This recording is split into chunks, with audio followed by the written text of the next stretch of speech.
નમસ્કાર દર્શક મિત્રો, મહાતેજ સેવન ન્યૂઝમાં આપનું હાર્દિક સ્વાગત છે। હું લખન ગોટડિયા, રિપોર્ટર એબલવાડા, સુરત। એક નજર નાખીએ આજના મુખ્ય સમાચાર પર।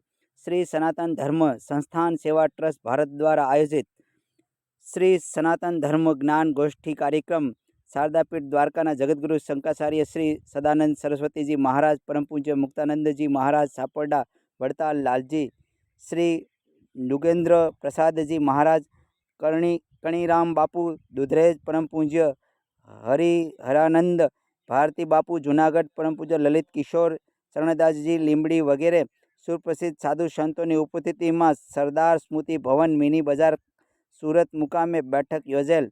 તેમાં સનાતન સંતો અને વડતાલના ગાદીના ભાવિ આચાર્ય શ્રી નુગેન્દ્ર પ્રસાદજી મહારાજે સ્વામિનારાયણ સંપ્રદાય તરફથી ભગવાન સ્વામિનારાયણ શિક્ષાપત્રીમાં જે આદેશો કર્યા છે તે આદેશો પ્રમાણે મૂળ સંપ્રદાયના આચાર્ય કામ કરી રહ્યા છે, પણ જેઓ મૂળ સંપ્રદાય છોડી અને પોતાના અલગ અલગ વાડાઓ કાર્ય કરે છે અથવા મૂળ સંપ્રદાયના આચાર્ય પરંપરાની જે સ્વીકારતા નથી તેવા લોકોને સનાતન વૈદિક પરંપરા અને નુકસાન કરી રહ્યા છે। સનાતન વૈદિક સંપ્રદાયના સંતો, મહંતો અને જગતગુરુ સદાનંદ સરસ્વતીજીએ મૂળ સ્વામિનારાયણ સંપ્રદાયના આચાર્ય શ્રી અજેન્દ્ર પ્રસાદજી મહારાજને જે પરંપરા અને સનાતન વૈદિક રીત રિવાજ અને સ્વામિનારાયણ સંપ્રદાયના શાસ્ત્ર પ્રમાણે એના આચાર્ય તરીકે સ્વીકારે છે।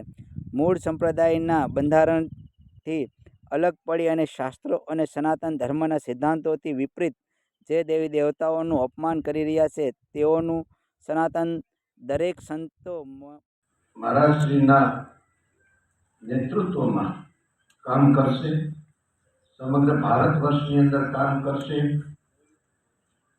ગુજરાતની અંદર સંતોનું સંગઠન ઊભું કરશે, તમામ રાજ્યમાં સંતોનું સંગઠન ઊભું કરશે।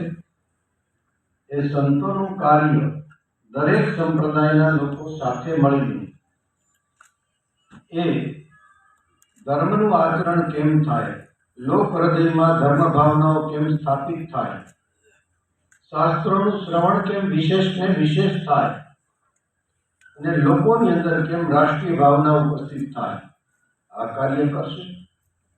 સાથે ઉત્તમ કોટીના ધર્માચાર્યો કેવી રીતે તૈયાર થાય ભારતના મઠાધીશોના, એમને માટે વેદા યુનિવર્સિટીઓ સ્થાપિત કરશે।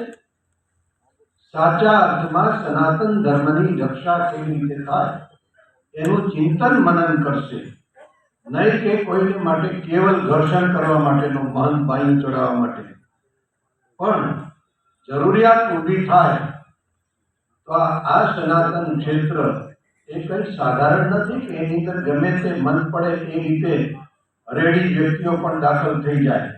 जो हम शांकर मठ के अनुयायी हैं या हम और किसी संप्रदाय की परंपरा का पालन करते हैं तो हमें उस परंपरा में प्रमाण देना पड़ेगा कि वह परंपरा जिस संप्रदाय में हम हैं उस परंपरा का हम पालन करते हैं कि नहीं करते।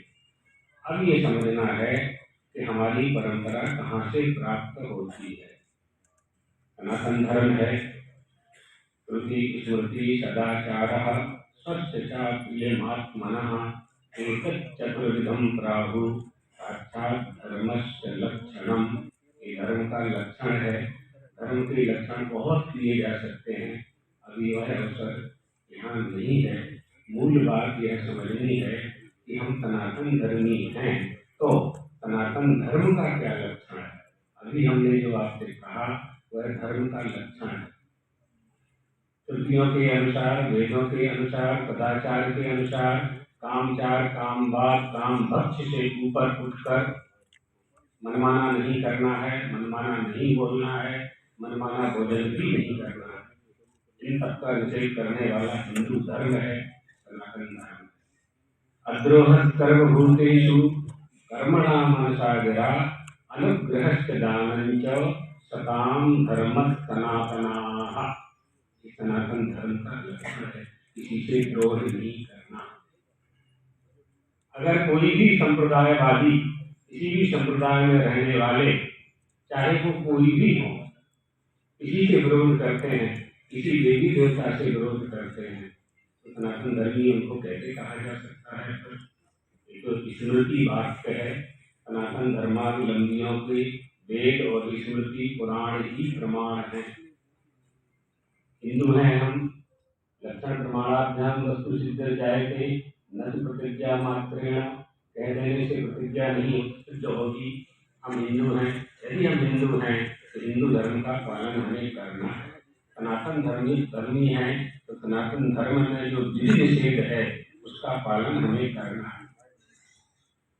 जहाँ तक हम लोगों की बात है, दशनामी जो सन्यासी हैं